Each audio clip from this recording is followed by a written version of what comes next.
अवचेतन मन की चमत्कारिक शक्ति सभी उपायों से परे है। यह अतुलनीय और असीमित है। यह आपको प्रेरित करता है, आपका मार्गदर्शन करता है और यादों के भंडार से महत्वपूर्ण तस्वीरें और दृश्य निकाल कर लाता है। आपके अवचेतन मन आपके दिल की धड़कन, आपके रक्त के परिसंचरण, आपके पाचन, आत्मसात और उन्मूलन को नियंत्रित करता है। आपके भोजन को उत्तक, मांसपेशी, हड्डी और खून में रूपांतरित करने का काम बखूबी करता है। ये प्रक्रियाएं किसी समझदार व्यक्ति की समझ से भी परे हो सकती हैं। अवचेतन मन मनुष्य के शरीर की सभी अनिवार्य प्रक्रियाओं और कार्यों को नियंत्रित करता है, क्योंकि अवचेतन मन को सभी समस्याओं के उत्तर मालूम होते हैं। आपका अवचेतन मन कभी सोता नहीं है और कभी आराम नहीं करता है। यह हमेशा काम करता है, यह हमेशा गतिशील रहता है। आपको भी अवचेतन मन की चमत्कारिक शक्ति का पता चल सकता है यदि आप सोने से पहले कहें कि आप किसी विशिष्ट चीज को प्राप्त करना चाहते हैं। आपको यह जानकर खुशी होगी कि इसके बाद आपके अंदर अद्भुत शक्तियां सक्रिय होकर मन चाहे परिणाम की ओर ले जाएंगी। यहाँ शक्ति और बुद्धिमानी का ऐसा स्रोत है जो आपको सीधे सर्वशक्तिमान के संपर्क में रखता है। यह एक ऐसी शक्ति है जो विश्व को चलाती है, ग्रहों को उनकी कक्षा में रखती है और सूरज को चमकाती है। अवचेतन मन आदर्श, महत्वाकांक्षाओं और परोपकारी इच्छाओं का एक बड़ा स्रोत है।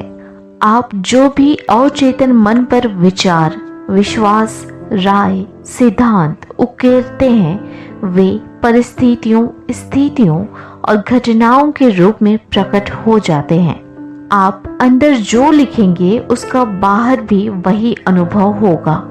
आपके जीवन के दो पहलू हैं, यथार्थवादी और कल्पनावादी, दृश्य और अदृश्य, विचार और अभिव्यक्ति। क्योंकि विचार तंत्र के आवेग के रूप में आपके सेरिब्रल कॉर्टेक्स में पहुंचता है, जो आपके चेतन तार्किक मन का अंग है। यदि एक बार चेतन या यथार्थवादी मस्तिष्क ने विचार को पूरी तरह स्वीकार कर लिया तो यह मस्तिष्क के दूसरे हिस्से तक पहुंचता है। यहाँ यह साकार हो जाता है और परिस्थिति का रूप ले लेता है। जैसा कि आप जानते ही हैं कि आपका अवचेतन मन बहस नहीं कर सकता या उसी पर अमल करता है जो आपने इस पर लिखा है। यह आपके चेतन मन के निष्कर्षों या आपके फैसले को अंतिम मान लेता है। इसलिए आप हमेशा अपने जीवन की पुस्तक लिख रहे हैं। आपके विचार ही अंततः आपके अनुभव बन जाते हैं। आप अपने अवचेतन मन पर जो भी छाप छोड़ेंगे वह बाहर व्यक्त हो जाएगी। आप व्यक्तिगत रूप से जिसे सच मानते हैं वह स्थितियों, अनुभवों और घटनाओं के रूप में व्यक्त होगा। यदि आप नकारात्मक, विनाशक और दुष्ट विचार रखेंगे तो ये विचार विनाशक भाव पैदा करते हैं। ये भाव बाहर निकलने का कोई ना कोई रास्ता खोज लेंगे और किसी न किसी तरह व्यक्त होंगे। जब भावों की प्रकृति नकारात्मक होगी तो अक्सर हृदय रोग, तनाव और चिंता के रूप में व्यक्त होते हैं। अपने बारे में आपकी क्या सोच या भावना है? आपके अस्तित्व का प्रत्येक हिस्सा उसी सोच की अभिव्यक्ति है। हम अपनी नकारात्मक सोच से स्वयं को भारी नुकसान पहुंचाते हैं।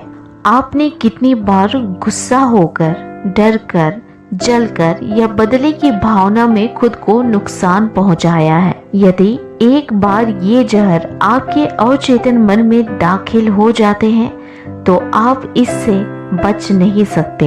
यदि आप अपने अवचेतन मन को जीवनदायी विचार देंगे तो इसके अंदर के सभी नकारात्मक विचार मिटने लगेंगे।